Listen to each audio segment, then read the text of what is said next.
This episode of Troxel is supported by AVAIL. AVAIL helps AECO firms better manage, organize, and navigate information faster. Visit getavail.com today. This episode of Troxel is supported by Confluence, a small conference event for AEC professionals and technology providers to discuss industry trends and ideas together. It's put on by the fine folks at AVAIL. Learn more about the upcoming invite-only event happening in the spring of 2024 in New York City during this episode. This episode of Troxel is supported by ArcVision. Save 5% off anything and everything, including any type of license of the just-released Rhino version 8 when you buy from arcvision.com/store and use code TRXL at checkout. That's arcvision.com/store and use code TRXL at checkout and save 5% off your entire order. Just make sure you do it before December 31st, 2023.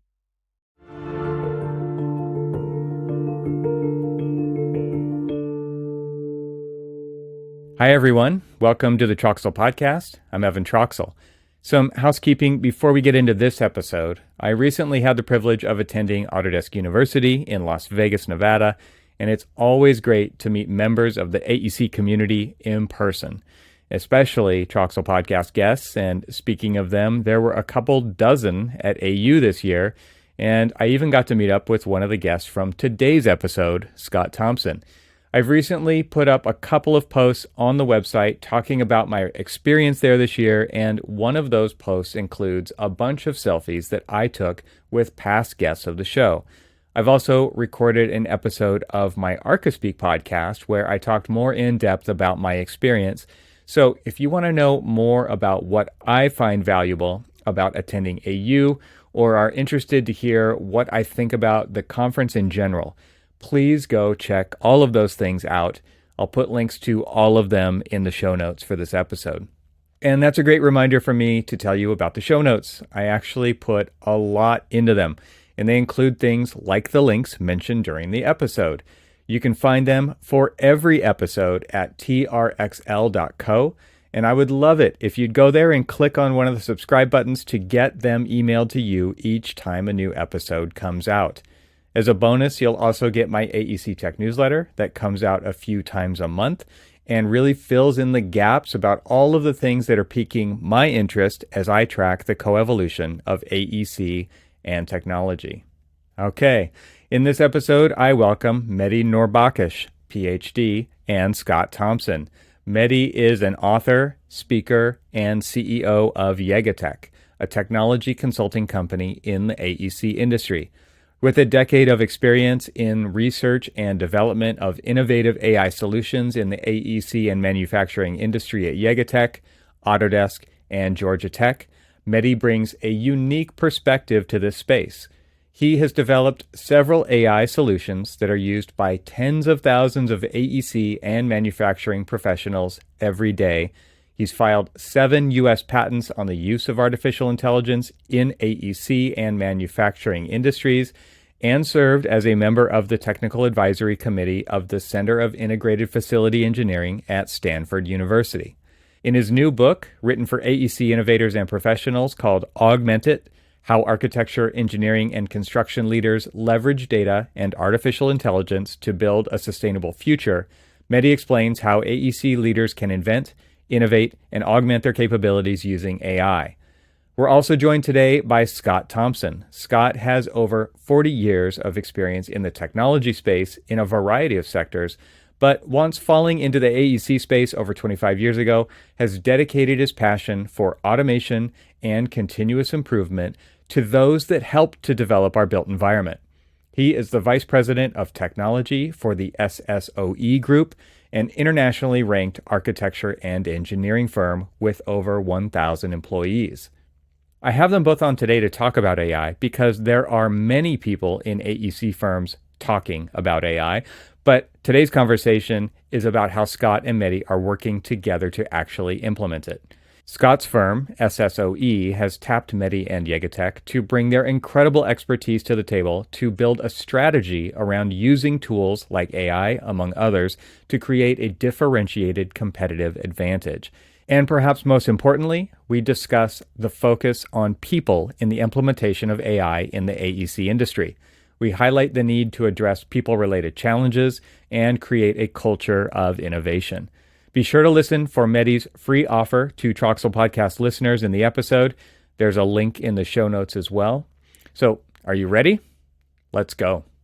Mehdi and Scott, thanks for joining me today. This is going to be a great conversation. Mehdi, can you start us off with a definition of AI? Here's why I ask. There are a lot of ways people interpret the term AI when they hear it. So I think it's important to set a baseline for the audience to understand exactly where the rest of the conversation is going, beginning with your definition.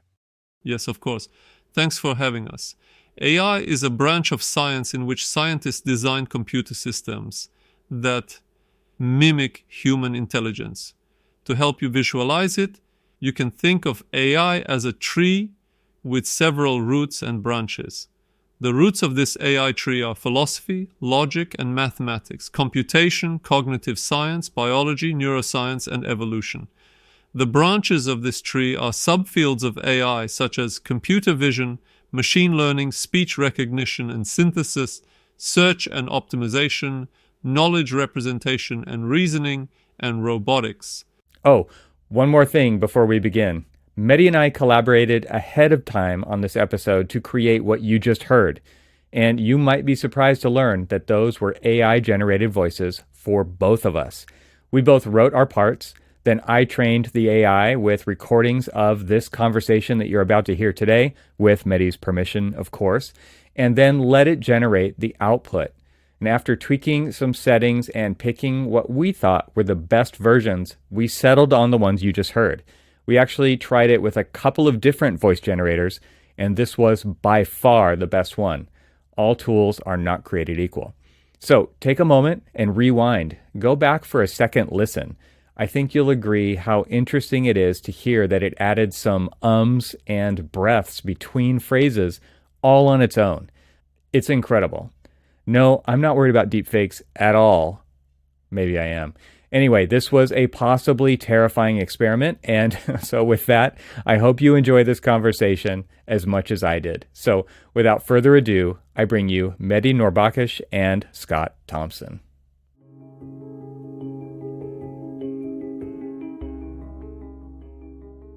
Mehdi, Scott, welcome to the Troxel Podcast. Great to have you here. Thanks for inviting us. Thanks for having us. And so obviously the topic is AI. And so we've already heard, Mehdi, your definition of AI, the AI version of you saying what the definition of AI is. And this is all laid out in your book. I'm going to hold it up here for the people watching on YouTube. It's called Augment It. And Mehdi, this is a fantastic book because it really just lays a foundation for us all to be on the same wavelength as far as what we're talking about, right? And then you go deeper. And so I think that's important. And that's why we did this little exercise up front, was to lay out the definition of what we're talking about, because it is so easy to interpret what AI could mean. And we hear other terms interchangeably with AI. We hear ML, we hear all kinds of stuff. And so your book really does a great job at breaking down, and you use the analogy of a tree with branches and roots and the different pieces that make up the whole thing of AI. But before we get to the book and before we get to what you and Scott have done together, I would love a little bit of a background. And Mehdi, let's start with you, of why you do what you do and how you got here. Yeah.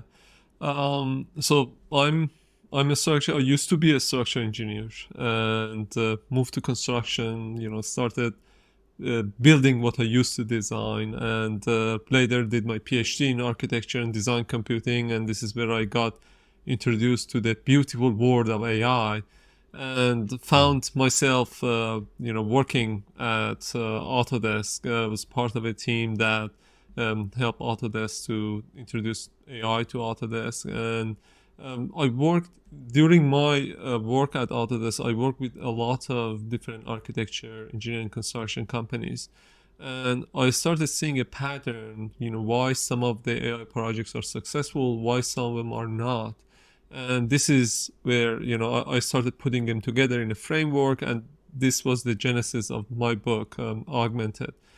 My goal really was to help the industry don't make the same mistakes over and over, and creating a framework that can help companies to create their own AI strategies, finding AI opportunities that gives them market differentiation, and start, looking at implementing AI and being more proactive than reactive about AI and new technologies that comes in. And for me, when I was writing my book, I interviewed like more than 50 people, and I asked them, what is your biggest fear for this industry? And a pattern that emerged was the slow pace of change in the industry. There are lots of new solutions and tools and things are coming in, but our industry is, very, some parts of the industry is very fixated the way that we used to work, and breaking that is really hard for people. So at YegaTech, my company, we're trying to help architecture, engineering, construction companies to look broader, to find areas of opportunities for themselves and help them to create a strategy around AI, create a action plan for AI, and help the people also in the organization to come along. Because if we can't change people's mindset, nothing is going to change in our industry. I just want to point out, too, that I had a conversation with Sam, your partner at YegaTech, yesterday. And so I will put a link to another podcast that I'm participating in called Confluence, where Randall and I interviewed her. And the topic there was around the governance of AI and ethics and copyright. And it was very much the other part of this very necessary conversation that all is intertwined as companies are dealing with adoption, right? So definitely check that out for the listeners of this show as well. Scott, can you give us an intro to yourself, your background, and where you're coming from? Absolutely. I've started digging around with computers, not because I was passionate about computers in about 78. It was a job that I could work at night while I was going to school. And, I found that I'd probably make more money doing something with computer science than sociology, which was my passion and my first major. And I just I loved it because of the pace of change, because this industry does change all the time. And I'd love to be, be put in front of things that are always moving. Long story short, that was doing mainframe computers, et cetera. I ended up working in field of education. In fact, got a master's in educational technology, which does kind of work its way into computer science and why I love this work.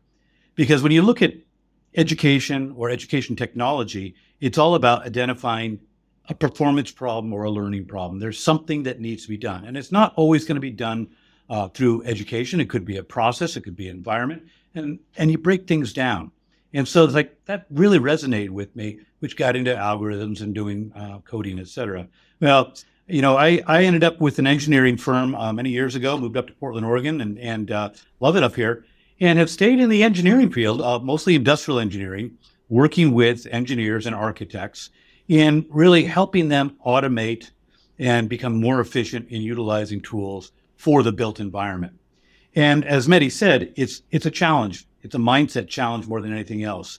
Sure, there's a technical challenge, but we all know that technology will change. It's the adoption and it's the people side of things. Then I find, maybe this goes back to the sociology, the most challenging part of this is getting folks to get excited by the opportunities and not be fearful of them. So I think it was about a year or so ago, I was coming back from a business trip and I was listening to a podcast. I don't even know what it was, but Mehdi was being interviewed. And it's like, wow, because at that time there's a lot of stuff coming out. We're just getting the signal to noise ratio has been absolutely horrible. But it's like, wow, for the first time, here's someone that's in my industry that understands this huge world, but in this space. And he spoke to it from perspective like someone who knew something about the industry. And I had never heard anything like that. I reached out to him and found out he had a book. I read the book, and then, boy, you know what? He hits the nail on the head here. And it really is a people problem. Yes, there's all sorts of things you can do and you can build it. But if you don't handle this people side of things, It's like any other technology. You're not going to get the value out of it. So, fast forward a little bit, I set up a meeting with him and our CEO and our COO down at his offices in San Francisco, probably about 6-7 months ago. Introduced them to Sam and to Mehdi. And we decided we're having an annual business planning. Let's bring Mehdi in because I knew that we wanted to do something with AI. Just wasn't sure what it was. Recognized that I could have all sorts of good ideas. And so thought, let's get some common language amongst the leadership.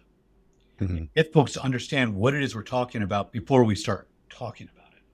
And what we discovered was a really critical part of this. It's a really critical piece is getting that language and getting people to start not being fearful of it. And we can talk more about how that went because it was a phenomenal day. And there's a methodology that YegaTech uses, and I know they've repeated it over and over again. And I've talked with other customers of YegaTech. It works in getting to a point where now the problem is not, I'm afraid of AI, I don't want to use AI. Now it's like, I want AI and I need AI. So two sides of the problem. And I'm not sure which one I like more because now it's so high. So we've been involved in a relationship for a good year or so, one way or the other, and he's been a game changer for us. And I just love being able to see how we can make incremental and continuous improvement in an industry which is pretty slow to move. Yeah. So there's some themes here that mimic what I saw at the workshop that I participated in that you led, Mehdi, at the Confluence conference, right? And you took a poll at the beginning and you took a poll at the end. And maybe you can repeat the question here that you asked and the sentiment that you heard and the shift that occurred from beginning to end. And then we'll figure out what happened in the middle of how we got from here to there. Yeah, so I typically ask this question at the beginning of our workshops that, hey, when you think about AI, what are the emotions that comes to your mind? And there's a list of emotions that mostly people use, and we have a word cloud. And we ask the same question at the end of the workshop. And typically, at the beginning, depending on the audience, there's a mix of excitement, and also on the other side of it is fear and curious, and so all different sorts of emotions. And when we go to the end of the workshop, this is typically different. And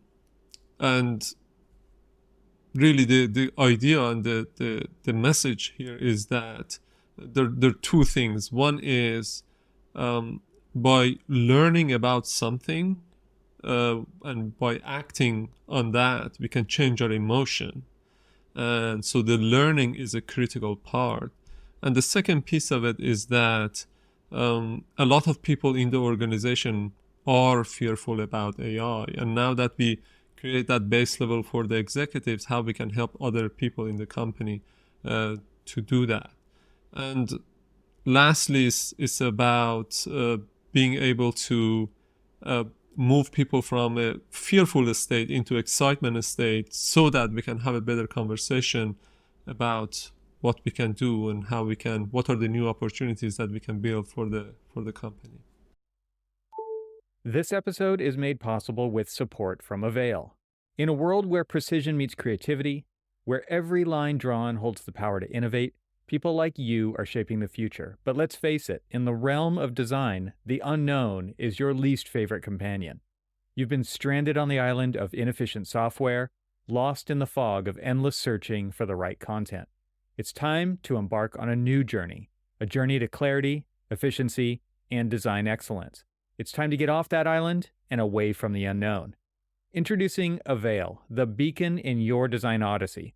Say goodbye to the daunting 10 to 20 minutes wasted per search, the costly interruptions in your creative flow. With AVAIL, your team will zip through content discovery, focusing more on designing and less on searching. Imagine a world where you can stop constantly fighting the costly fires caused by pulling content from past projects, building from scratch, or relying on personal libraries. AVAIL isn't just a tool, it's a revolution for AECO firms. Organize, manage, and navigate your project information with a leader that's proven in reliability, relatability, and success. Join the ranks of the top AECO firms who've already chosen AVAIL. In just 30 days, you could deploy AVAIL and witness a dramatic reduction in costly design errors. Whether it's your first CMS or you're considering a switch, there's someone you should meet. Will Rouse, your guide to all things AVAIL. Schedule an appointment and explore AVAIL's capabilities, onboarding programs, and professional services. Don't let your designs be clouded by inefficiency. Clear skies are just a click away. Go to getavail.com/stranded and book a meeting with Will to start your AVAIL journey today. AVAIL, where your best design is just a search away. My thanks to AVAIL for supporting this episode of the Troxel Podcast. And now, let's get back to the conversation.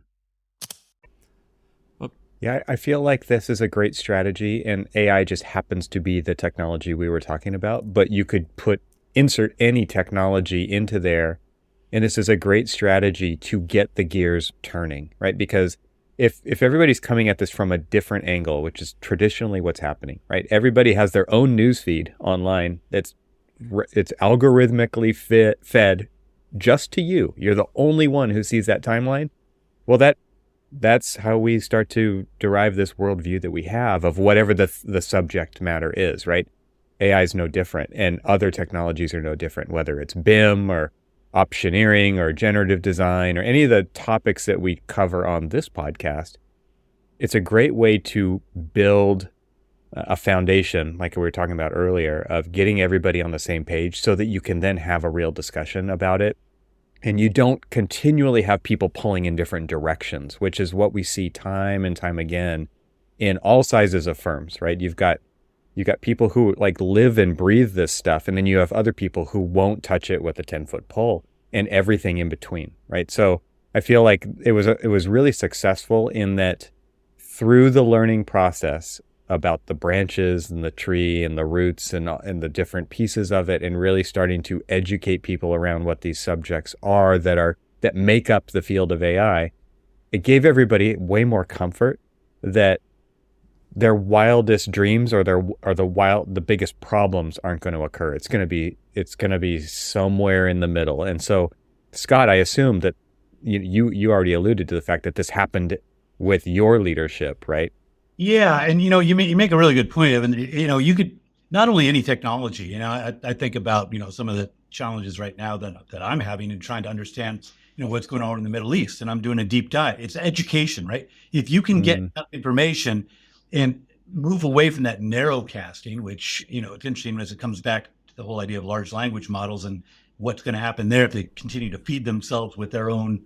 I think of like cow chewing its own cud. Where's the growth there? But if you can get some education, you're going to be able to have some good conversations. Without education, you can't. It's not just the language, the taxonomy.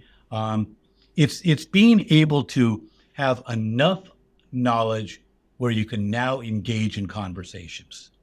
And that the one thing that I thought was really great, besides the outcome, is in the workshop itself. It is not presented as like, hey, this is going to solve all your problems. I mean, it's very clear. It's like you don't walk out there saying it's going to take care of everything. There's a real element of like, okay, it's a technology, it's got flaws.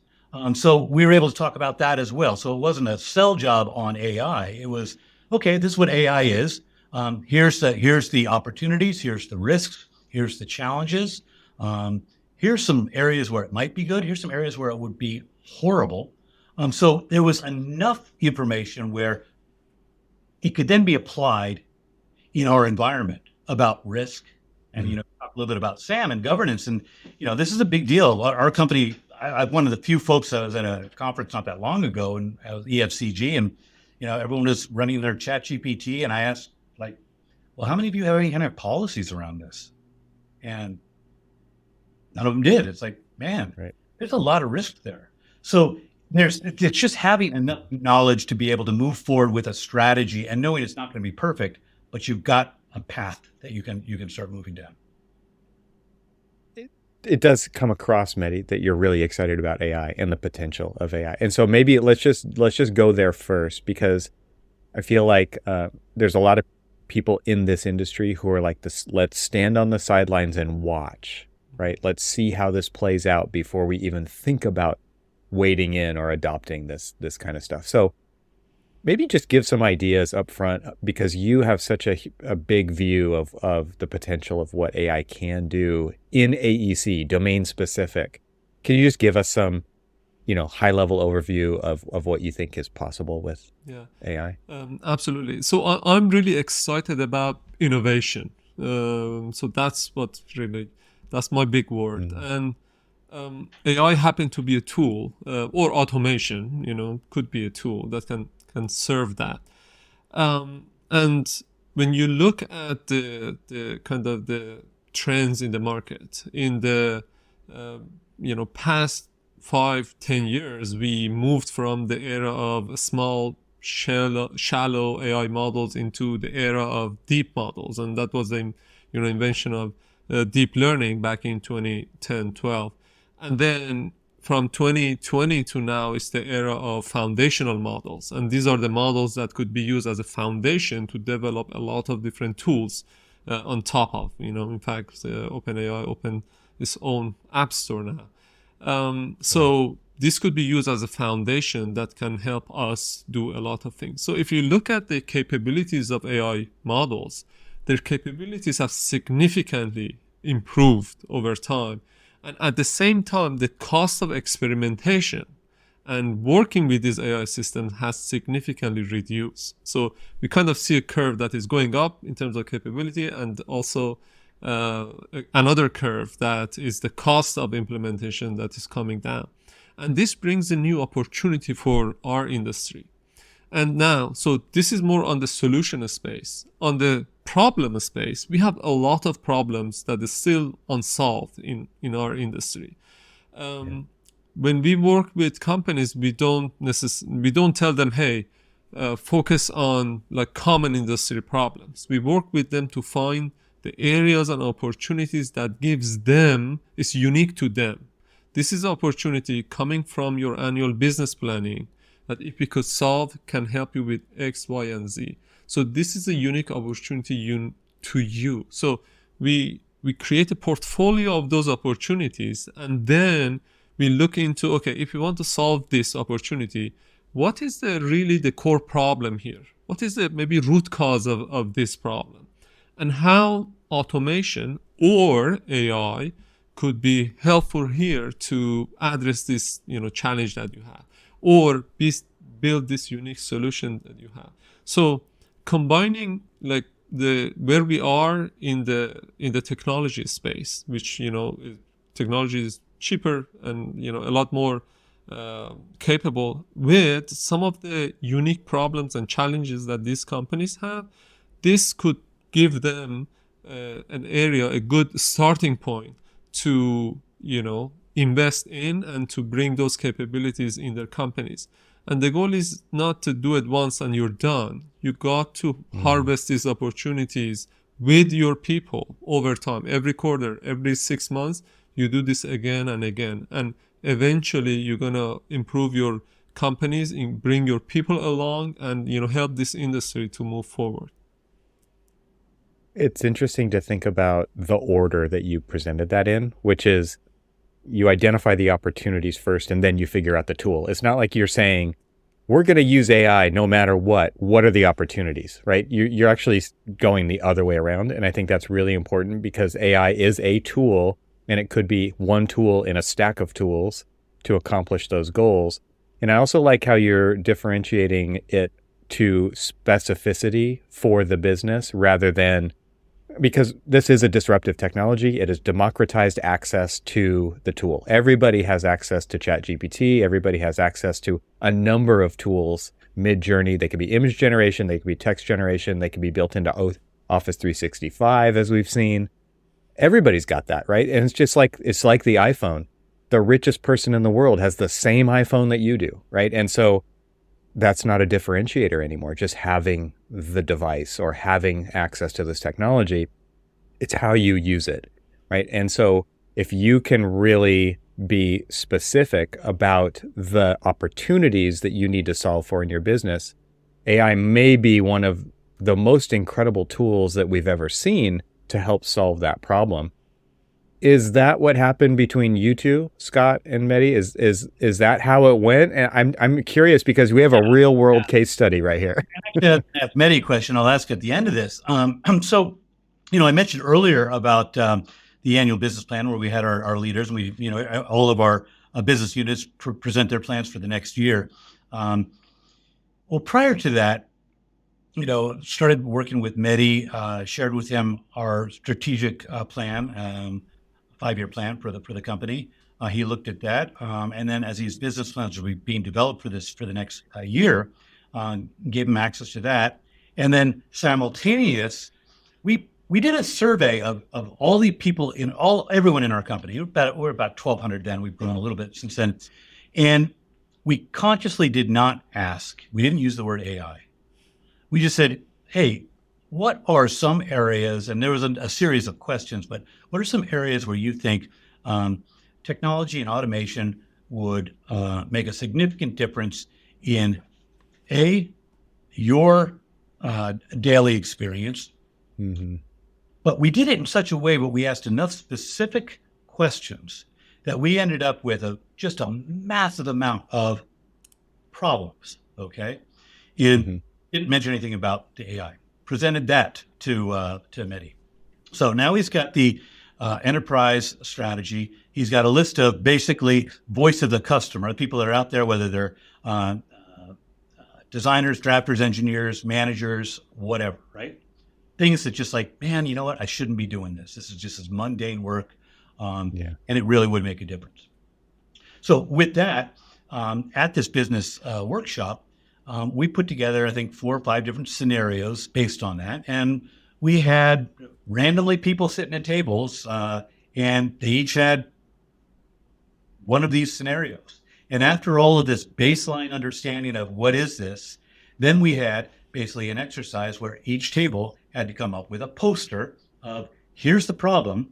You've learned a lot about AI. How would AI potentially solve this problem? And it was fascinating because we ended up with some pretty interesting ideas. There's no way we ever would have gotten them, mostly because you don't get people together and do that kind of like brainstorming very often. And we actually, Mehdi might feel different, but we actually thought, okay, well, this is going to be the foundation of the work that we're doing. Well, there were BHAGs. I mean, obviously, everyone was dreaming really big. And there's just like, as soon as we saw them, it's like, no, we're not. We might be able to do some of these things.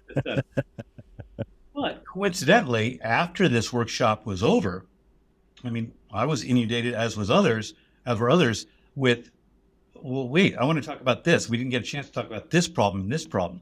So we did a bit of a pivot, and this was not part of the original plan. And I don't know if Mehdi's done this with any of his other customers, where we had basically what I'll call it an 8-week sprint, where we took 3 to 4 people from each of our business units and each of our corporate departments and did a pretty guided step through of, okay, for your business unit, for your department, let's do the same thing. Come up with 3 problems that you'd like to solve, okay? And so YegaTech helped these individuals. We had a facilitator that Mehdi and Sam trained so they could kind of help lead people through this, but Mehdi and YegaTech were there to kind of walk through this with certain deliverables. So at the end of this, they had basically 3 ideas that had been, we've identified what the problem is, and here's where AI might fit into it. Some really interesting ideas, things that I never would have thought of, but they were very clearly coming from our customers. And so where we are right now is we've kind of selected the best of those, and we're starting to evaluate we've actually put them in front of our leadership to look at how real of a business problem is this. And now we're going down the path of, okay, is this something that AI really would solve? Because these were not AI specialists. They're engineers and IT folks and administrative assistants. But we're taking those, and now we're starting to do some basically rating of those of, okay, capability, possibility with the data, et cetera. And, Mehdi and I had a conversation this morning.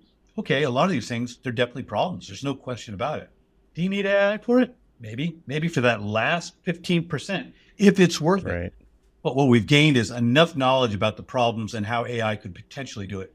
I'll go back and say one more thing. This whole idea of focusing on a specific problem for the industry or for our company, I think that really is critical because even, from an industry level, there's going to be solutions that are out there that they're being developed right now. Some of the ideas that were brought up, they weren't even AEC industry specific. It was just like, okay, well, because it might be from a corporate department. Great. We're not going to build that thing. There's other people that can do that. But even in our own industry, I think of like one of them that, we've talked about clash detection. If everyone could use clash detection, it would be great. But clash detection is a horrible set of tools right now. People don't use it because you get too many false positives, right? And, I think that Mehdi is talking in the book, and you hear it in other places, the classic cat, dog. Is it a clash? Is it not a clash? Is it a clash? Is it not a clash? Well, if there's ever any one area where you could get some value, it's like, man, if you had a learning tool that knew what a clash was, because these things don't learn, then people would use it and quality would be better. And then you'd have far less RFIs. Your customers would be happier as well. But then you get to this point of going, okay, well, we're not the only ones that are suffering from this problem. Right. Someone's got to be working on that. So is it worth our time and investment to look at building a clash detection AI tool? So now we're at this point of like, and it's a really interesting point of trying to forecast where the industry is going. So we're not necessarily inventing something that Microsoft with billions of dollars or Autodesk with, millions of dollars is. And sitting where I sit, I've seen that exact thing happen where all of the firms have identified this problem and they've all gone about solving it their own way, and they're all duplicating the effort, and they come together at an annual meeting and they're like, is anybody else having this problem? Because they think they're the only ones, and everybody has the same problem. It's like, oh, well, I designed this bespoke thing to accomplish that task, and oh, guess what? Everybody else did too. And so it's also, as an industry, AEC industry, it would be fantastic if there was a way that we could communicate with everybody else out there to throw these ideas out, to say, like, what's going on here and who's tackling this and who isn't, and is this just something that we should just buy rather than develop, right?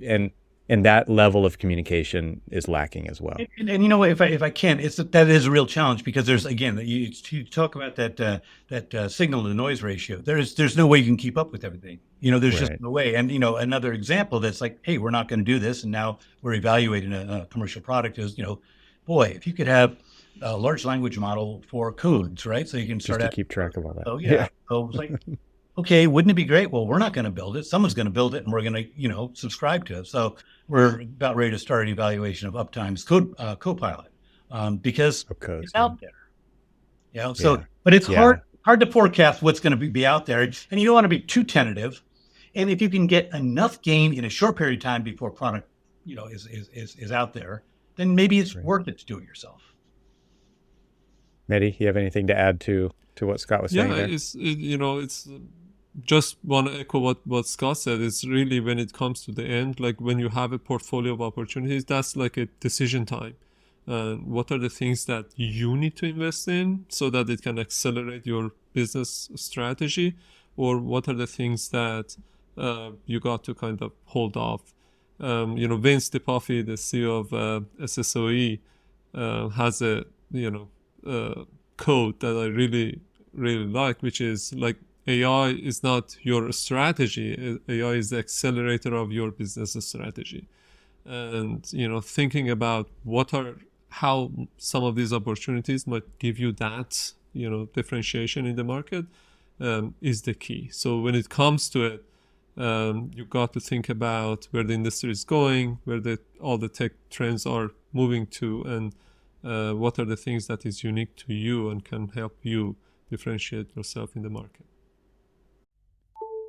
This episode is made possible with support from Confluence. Picture this: October 2019, Lexington, Kentucky, the birthplace of Confluence, a place where tech leaders AEC product developers and practitioners came together for 3 transformative days. It was more than a conference. It was a confluence of ideas, discussions, and unforgettable social experiences. Since then, over 200 attendees have experienced the magic of Confluence. I've had the privilege of being part of 3 of these remarkable gatherings, 2 in Kentucky and 1 in Orange County, each one a melting pot of learning, collaboration, and camaraderie around a topic shaping our industry. And now we're thrilled to announce the next Regional Confluence event in April 2024 in the vibrant heart of New York City. This time, we dive deep into the realms of AI and machine learning, unraveling their mysteries and potentials in our industry. Are you interested in being part of this exciting journey? To continue the conversation? To shape the future? Visit the link in the show notes for more details. Confluence, where ideas flow, connections form, and the future of AEC technology is shaped, one conversation at a time. My thanks to Confluence for supporting this episode of the Troxel Podcast. And now, let's get back to the conversation.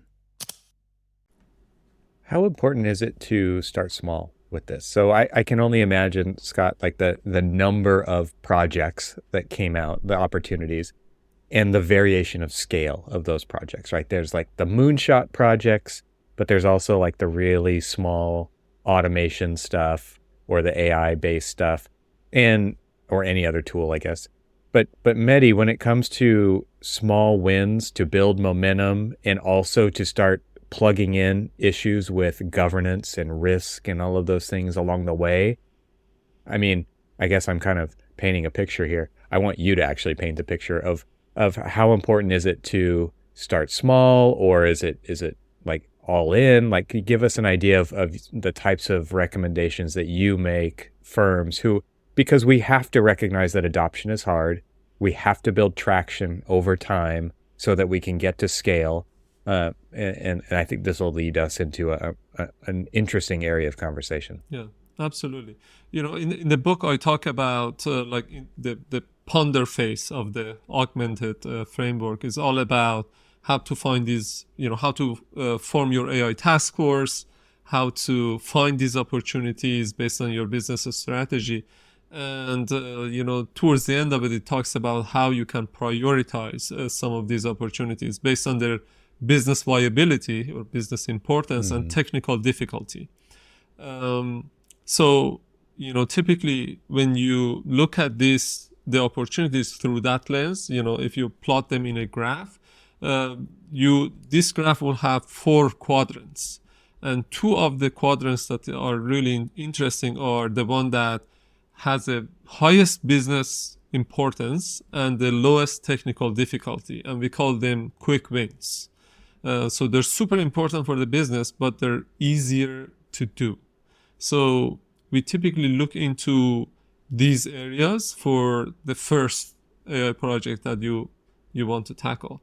And the next quadrant that is very important is the ones that have the highest business importance, and also they're more difficult to do. And we call them a strategic strategic AI opportunities. And if companies want to take 1 or 2 projects, we typically recommend looking into the quick wins. But if they want to tackle a bigger project, we say, okay, which of these ones in the strategic quadrant might be the right fit for them. So if they have a bigger budget, 1 or 2 quick wins and 1 strategic projects. But if they have a smaller budget, maybe 1 or 2 quick wins, that will give them a good starting point. Yeah, if I can, and I'm really fortunate to work for a CEO that recognizes the potential of this. So a lot of it has to do with budget, which is tied to your confidence in this new environment. And so Vince, our CEO, he's pretty bullish on this. He's been in the industry for a while, but he sees this as a pretty transformational time for the industry. It's really good opportunities. So the approach that we're taking is, we want to have maybe 3 or 4 projects this next year, and it's a portfolio. And he flat out said, if every one of these things is successful, then you failed. Okay. The idea is, listen, you've got to go big. Sometimes you just have to swing for the fence. And if you're going to learn stuff along the way. So don't go in there with this expectation that every dollar you're investing is going to result in a dollar of savings, real savings with the solution. Because what you're building is you're building an environment which you're going to continue to develop. And this is one of the things that YegaTech has really emphasized. Like, as Mehdi said, it's not a one-shot deal. We're creating a culture which really it's almost fast-forwarding, because we can't even get to a point where we're in this data culture yet. And now we're talking about, let's put an AI culture on top of it. And, maybe we'll talk about this later, but, a good 60, 70, maybe even 80% of an AI solution is all about the data. And that's going to be the biggest challenge here is if you're going to have the data standardized, which you have to have, forget about the technology, you have to have processes which are standardized to ensure that that data is being collected. And on an ongoing basis, you can create a pilot with, formula manufactured data, but getting folks to go, yeah, we will succumb to a common process, because in any AEC firm with more than one sector that they're dealing with, their sector is unique. And yes, there's unique factors, but if you can't get to a point where you're able to get the data in there, then game over. And so it's really driven something that I did not expect. The enthusiasm for AI and the recognition that it's data driven and the importance of having standardized data in a common data environment is absolutely a prerequisite. And the only way you can get to that is having some common standardized policies and or procedures. So now all of a sudden I have people who said, no, our world's different. It's like, yeah, but it doesn't be that different if it's going to provide us this. So it's really, I bring this up because no matter what we do, we're gaining something as an organization just from the data perspective alone. And that's been the, my biggest struggle is getting folks to understand it. Listen, if we're going to be data driven, you got to have good data. Yeah, you got to start with that foundation. Yeah. And so that's interesting to me to hear you say that just by going through that process, it's made you a better organization, right? You don't even know if you're going to be successful with whatever initiatives that you're going to go, because you do learn through failure. I think it's really interesting that Vince is coming at it with that attitude, which is like swing for the fences and don't, of course, we're going to fail along the way. We have to assume that we will and we're not, because one of the things that I've lived through in the past is, what's the ROI on this? And that is a crystal ball kind of a question. And to me, as a designer of architecture, my response is cynical response is, well, what's the ROI of design? Like you can't really put a number on it, right? Like and you have to go through it even to find out whether things are going to work or not. And again, assume things are going to fail along the way. So I think that all of that is really interesting. And it's great to hear the real life experience that you're sharing there, because I think a lot of listeners are going to be thinking about all of this. And it's great to hear kind of the things that they can expect to encounter along this path. How important is it? I'd love to hear both of you respond to this. How important is it for the leader of the organization to buy into this vision? Is it critical? Or, because there's oftentimes we either see a top-down kind of initiatives, but we also see bottom-up grassroots kind of initiatives. And this seems like it needs a little bit of both. But I would be interested to hear, Mehdi, what do you think as far as leadership's buy-in and vision in this process for successful outcomes? Yeah. Typically the way that we see, results in the best outcome is, having the leadership support this initiative and give the employee the autonomy to bring forward the best ideas and create that culture in the organization. So it's both top down and bottom up. Oftentimes the wrong way of doing this is that the people at the high level get together and say, okay, these are 3 areas that we should be focusing on. And people in the organization, which are, really busy and they're just doing all the deliveries, why do we need this and why do we need that?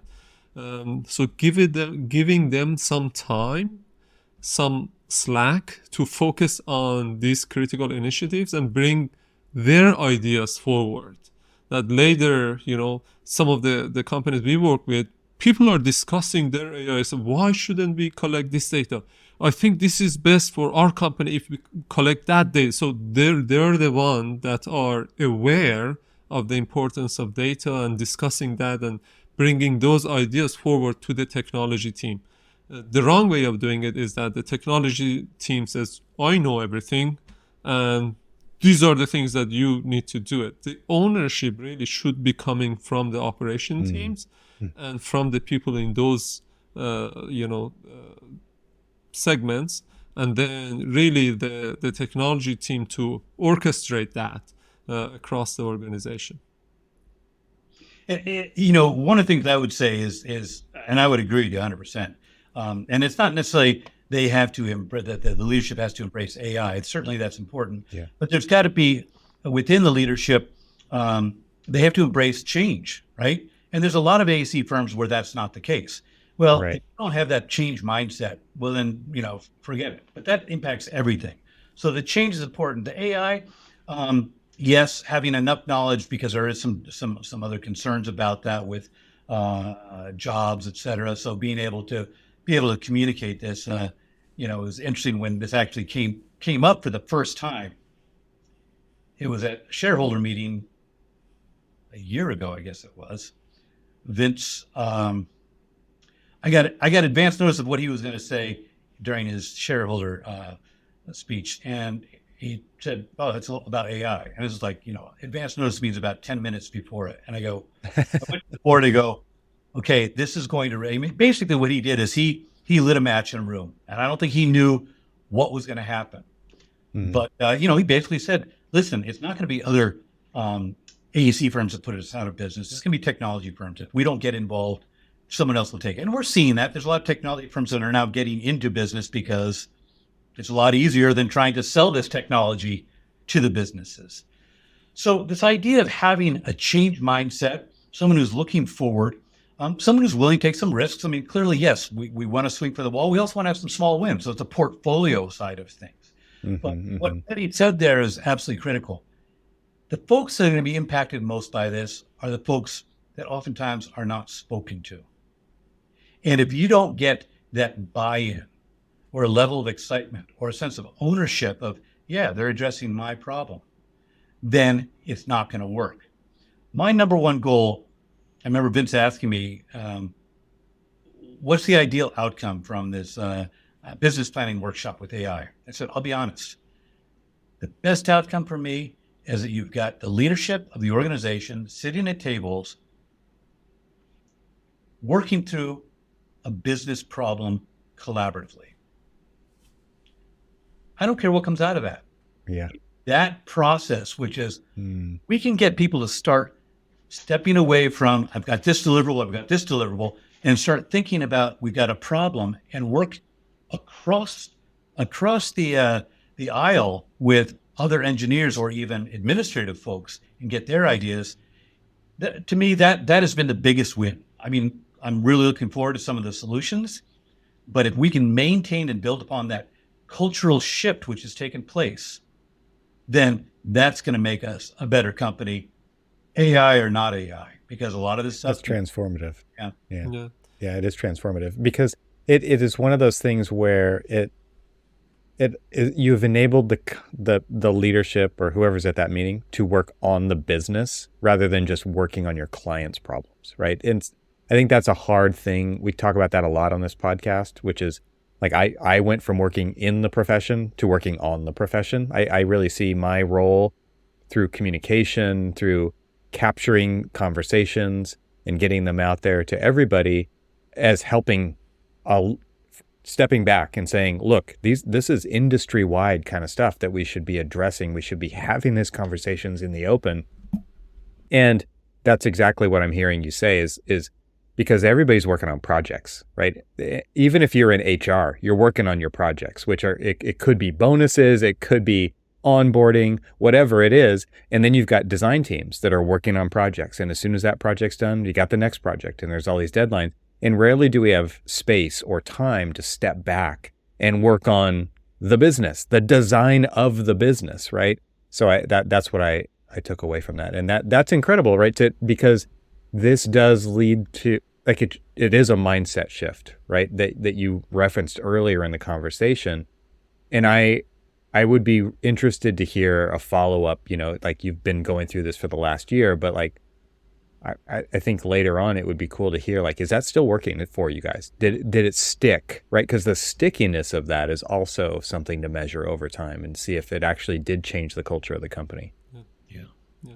And, we Scott and I talk about this often, that what we're really doing, is, it's about AI, but it's not about AI. It's really building that muscle for the organization. And, Right. at the beginning, we're gonna, do it with the small lifts and weights. And then over time, when the muscle is being built, we can lift, heavier things. And this is how you can, have a leadership position in the age of disruption. This year happened to be AI. 2 years from now, who knows what's going to come? Right. And being able to continue that path forward is critical. This episode is made possible in collaboration with ArcVision.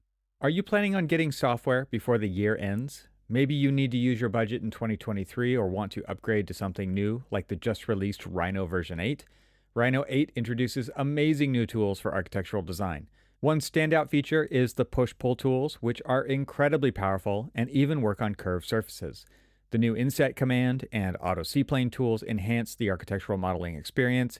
There are also new features like auto-updating clipping section drawings, shrink wrap, which is amazing for 3D printing, and new display types, including a fast and beautiful built-in render engine.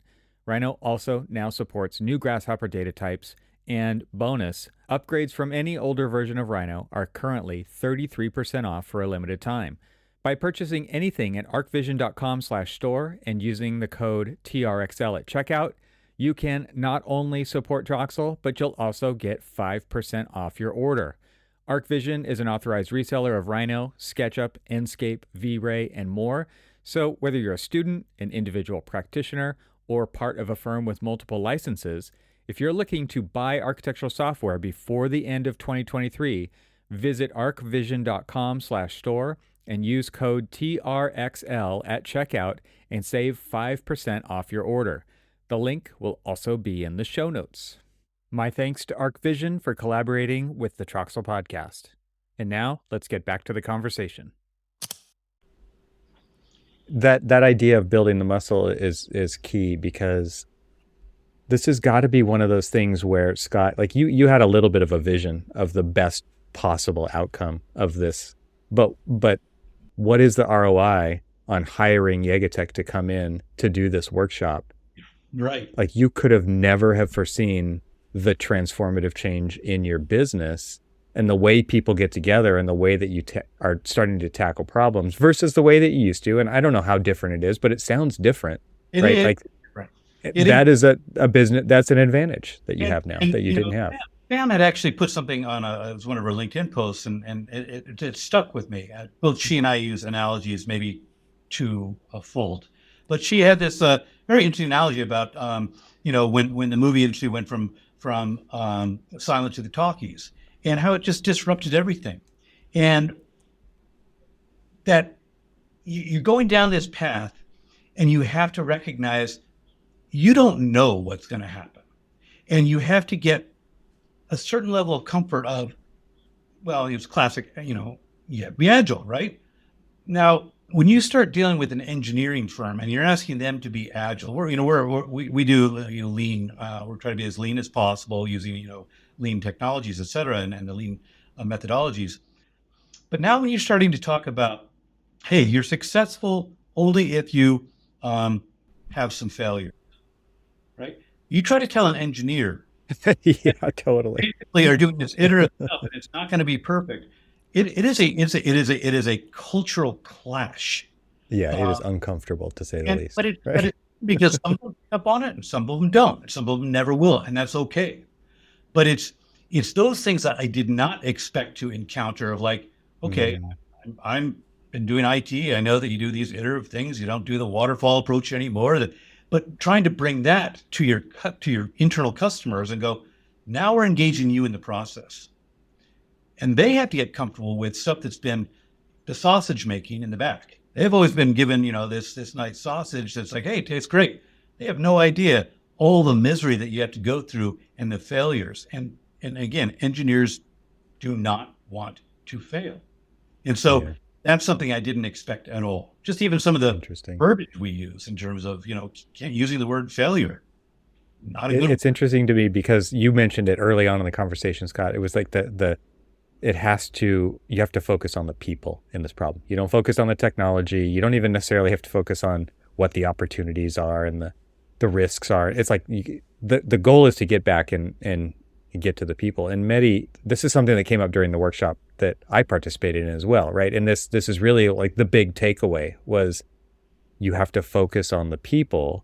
And I'm interested to ask you, how did you get to realizing that is the thing that you need to focus on? I know you've been through experiences through your trajectory in AEC to recognize that. So can you tell the audience how you recognized that? Yeah, absolutely. So the kind of the mindset shift that Scott talked about from waterfall to agile. So I used to be a structural engineer, I felt that. And when I went to working for a tech company, I was like, oh my God, what is this? And as I work more and more on projects, I realized that most of AI problems are not AI tech problems. They're people problems. People don't share data because they're afraid that if they share their data, they're going to go out of job. People kind of hoard data or put bad data in the system. And, it's easy to say, hey, yeah, this AI project failed. But if you go deep and ask why question 5 times, most of the time you get to people. And if you think about the level of complexity, technology, process, and people, the most complex part is the people part. And that is often the root cause of all the problems. And until we don't address that, we have the best data pipelines and technologies and everything in the world of IT is being built. And there's no question around that. They're being built. We can use them. We can leverage them. But until we don't solve the people problem, nothing is going to change. One of the stories that you told, I think it had to do when you were at Autodesk, and it has to do with kind of adoption of technology, right? Like we've been through this with BIM, right? There's the true potential of BIM, and then there's kind of like the very crappy versions of BIM that we've adopted that never really got us there, right? And it does always come back to the people issue. It could be training, it could be job security, like you mentioned right there, like people intentionally sabotaging something to take the focus off of them and it gives them job security. I mean, there's all of this weird psychology going on, but I mean, correct me if I'm wrong, but I think you shared a story about it had to do with adoption and just realizing that like, no, we actually have to focus on the people. You can't just keep selling this beautiful vision of the thing at the end if we can't actually help people get from here to there, right? And so to me, that was kind of the nut of what you were talking about there was like, no, we have to focus on the people who are actually going to be operating the technology to get to that vision of the future. Absolutely. Yeah. Interesting because, like a lot of AEC firms, I mean, we've adopted BIM. We've, gone from the, BIM 360 to ACC. All of our projects are running out there right now. And there's, as you mentioned, there's just so much more potential, right? And I would say there's a lot of reasons that is a struggle for people to change. But I'd say the primary reason is most people are thinking like this, what's in it for me? Now, when you're starting to talk about a lot of these solutions, you're talking about the greater good of the company as a whole. You may have a solution. BIM is a great example. If someone's got a process for doing RFIs through the mail and it's working great for them, why should I change? This new thing's not necessarily going to make my job any easier. Specifically, it may not. It may even make my job a little bit more difficult. But if you step back a little bit and you try to figure out how you connect the individual to the mission of the company, and that's a whole nother issue. It's like, well, why do I care about the company? I care about my job. Well, because you don't have a job if the company's not moving forward. So trying to close that gap and saying, listen, we're asking you to change. It may not necessarily going to make your day-to-day job more efficient. That's a classic theory of constraints, right? Not everything's going to work at an optimal level for an optimal system to work. So you have to help people understand that you don't want to use the words of cog in a system, but we're all cog, right? And somehow they have to step back and look at the overall design delivery process and where they fit and how they contribute to these other pieces. And yes, your gear may move a little bit slower now because of this, but the overall system is moving faster. And that's a really difficult message to get to an individual. It's that classic, what's in it for me? And it's an important thing to not forget, because any change is going to require someone to become less efficient, certainly in the short run. And no one wants to become less efficient when they have more work coming at them. Yeah, right. Mehdi, what are we missing here that is a major point that really makes sense to talk about in this podcast regarding the content that's in your book or the workshop? I keep rethinking about the shift that happened in sentiment from the beginning to the end, and how you reinforced that shift the whole way through and really held people's hands and worked directly with us as groups of individuals to talk things through. But what else is there that we really need to talk about today, just to start wrapping things up here? I think one of the things that is missing, and we talked about a little bit today, is about at the industry level, because as we are working with other companies, as I said, they all have the same. They're looking for the same problems that somebody else should solve that. I think what we did during the workshop, and I'm a big believer on that, is to having a space for conversation, to create a space where industry leaders like Scott, Vince, and you even, and all of us can come together and talk about things that really matters to the industry, to learn from the lessons, to see what is working and what is not working. And having that space, we go to these conferences and, we are in the consumption, era, when you have 3 seconds after watching a movie to not go to the next movie. And we just consume, but we don't have time to reflect, and we don't have time to think, and we don't have time to talk to each other.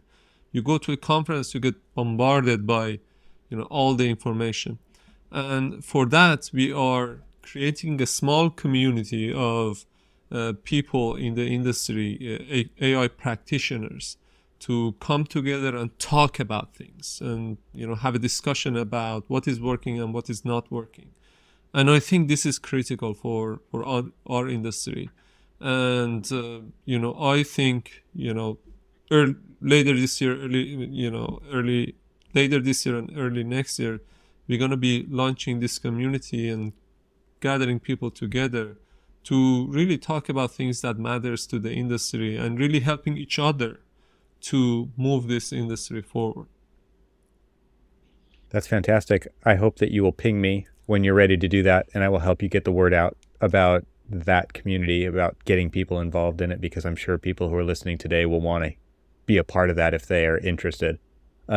What you were just saying there reminded me of something I wanted to bring up earlier, but then forgot, which was I had a leader in a company that I was working at, and it was at this point in my life when it became clear the difference between leadership and management, kind of going back to the earlier part of our conversation where I was asking about the importance of vision and leadership. And Mehdi, you said that, create the vision, set the problem, and then let people act and have their autonomy in doing it. Create that space, right? That's how you put it. And this leader in my life said, look, you can do whatever you want to do. Like, you're going to think of things that I have never thought of. It's my job to help you achieve those things. What he didn't say was, I'm just going to step back and watch from the sidelines. What he said was, I am going to help clear the path so that you can get there, right? And to me, like, there's a sense of giving autonomy to people so that they feel like they can own the process and they can fail and they can succeed and do all of those really important things. But to have that advocate there as well, who actually, if there's roadblocks, they clear them on your behalf so that you can achieve the vision that you have, the trajectory that you have, the ownership that you can, the full potential of that, I think is super, super important. And to me, like, that's what I think of when I think of leadership. I think of somebody who says, I've got the vision, or I loosely see what the possibility here is. You're going to execute it, but I'm going to help you execute it by clearing the path for you so that you can actually make it happen. And that, we don't see that enough. And so I just want to throw that out there, because those are the kind of people, the technologists, the doers, the people with rolling up their sleeves and getting their hands dirty, need to look for those people. It really helps if you can identify who those people are in your company so that they can help you get to where you see things needing to go. 100%, 100%. You know, it's interesting, just, you know, because we're at this stage of our project right now where, you know, Mehdi has done a tremendous job of getting to this point of, okay, the ideation and getting to a point like, okay, these are projects you should pursue. Well, you know, YegaTech, you know, they're not going to implement it for us. So we're working with another firm and possibly looking at having them do the implement. We're not going to hire a bunch of ML engineers. That's not, if you talk about starting slow, so the last thing you want to do is hire a bunch of AI specialists. You know, there's people out there that do that, and there's good people that do that. But this whole idea, you just said something about, you know, clearing the path and making sure that things are going fine. And I haven't even shared this with Mehdi yet, but, you know, one of my biggest concerns is going from this state of enthusiasm, ideation, opportunities, creating this environment, and then you go to the implementation, and you know that is a radically different space. And how do you maintain that leadership, which YegaTech has provided, and keep this thing going?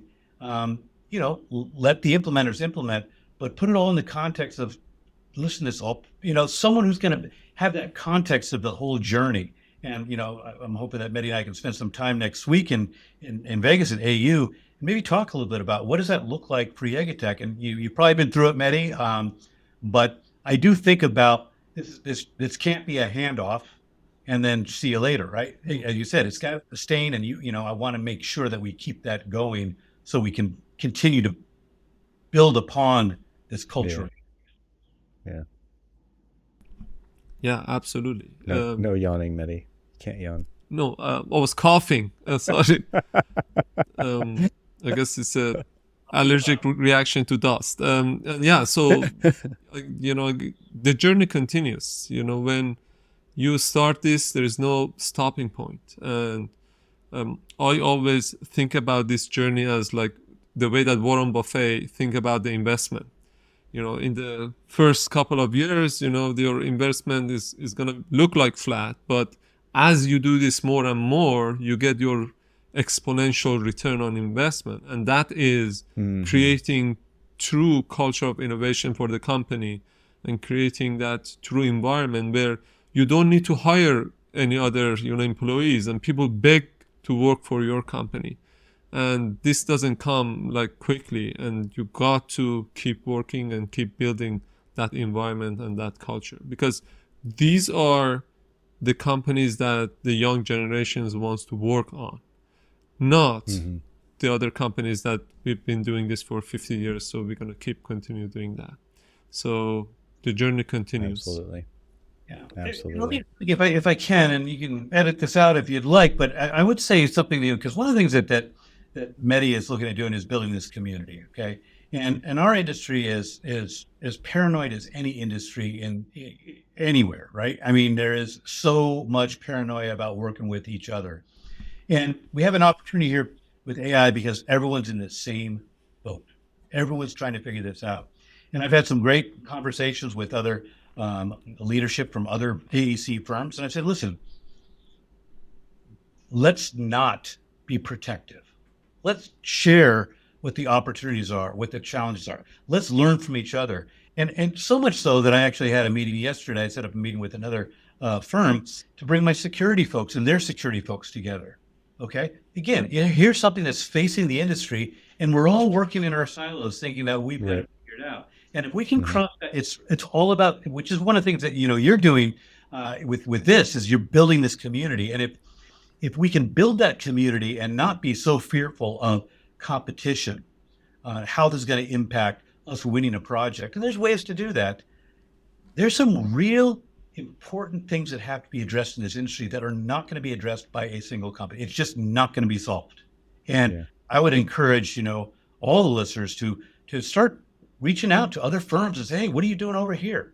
People want to share and they want to learn. And it's not like I'm an expert and you're not. It's let's share some of the misery, some of the excitement, some of the challenges, how we've addressed them, whether it's security, whether it's AI. It's really critical to the industry that we join forces and really make the industry much stronger. I always think about it as a parent. I think about my kids and I think about how I give them advice and I give them shortcuts because I've learned things throughout the years, and I want them to pick up where I leave off, right? I don't want them to have to reinvent the wheel of family and finances and all of this stuff, right?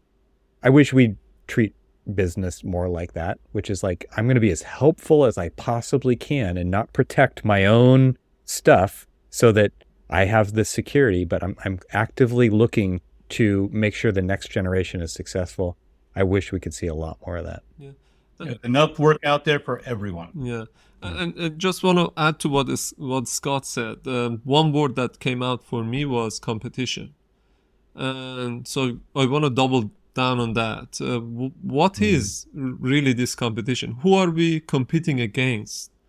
I don't think that we are competing against each other in the AEC industry. I think we are competing against a tech company who hasn't entered the industry and will be interested 3 years from now, 5 years from now, with $20 billion budget to enter this industry. That's the competition. So we can choose. You're spot on. You're spot on. Yeah, I agree with that. That's a great place, I think, to wrap this up. Scott, I absolutely will not cut that last part out. That was fantastic. I appreciate you bringing that up. And this was a really fantastic conversation. YegaTech.com is the website where you can get in touch with Mehdi. I'll put a link to Mehdi's LinkedIn. Scott, I will put contact information in the show notes as well if you want to talk to Scott and get an idea of even more of the story of maybe what they went through, because I'm sure he's an advocate of the process. And the book is Augment It. And Mehdi, this has been a fantastic journey. I can't wait to see where this goes. I mean, this is one of those moments in history, and people have said this is not original at all. It's like the next iPhone moment is how people are kind of categorizing it. And I think it's really interesting, right? Because I can't even imagine what the next 3 years are going to be like at the pace that we're seeing things come out. And so it's really exciting to watch, and it's really exciting to get to talk to experts like you two about how you're actually implementing and dealing with this change that needs to happen and having success with that. So I applaud you both. Thank you so much for joining me on the podcast today. And until next time. Great. Take care. Thank you very much. Thank you so much. And if there's a chance that your audience can go to our website and download the AI workbook, which has all the instructions on how to bring AI to your company on your own pace, and mention your podcast, we'll give them signed copies of the book, US only. So that's also an offer that we put on the table. Awesome. That's very cool. All right. Well, YegaTech.com. And is there a specific addition to that URL where people should go to get in touch with you? Yes, I'm going to put that in here. YegaTech.com/free-resources. And great. That's an offer that anyone listening, you'd be foolish not to take them up. I mean, even because I had the workbook and that's free, but to get a copy of the book, it really is a valuable resource on learning about this journey. So I would really encourage all your listeners, get the book. Don't be afraid. Reach out to Mehdi, talk with me. I'd love to share our stories, and I'm sure that you can share some stories with me as well. So here to learn. Absolutely. Well, thanks for writing the book, Mehdi. It is a fantastic resource, and I also encourage the listeners to grab a copy of that, and I'll have a link to that in the show notes as well. So until next time, thank you both. Thank you. All right. Take care. All right. Thanks to our sponsors, and thanks to our members this week. Find out how you can become a member at trxl.co, and I'll talk to you again next week.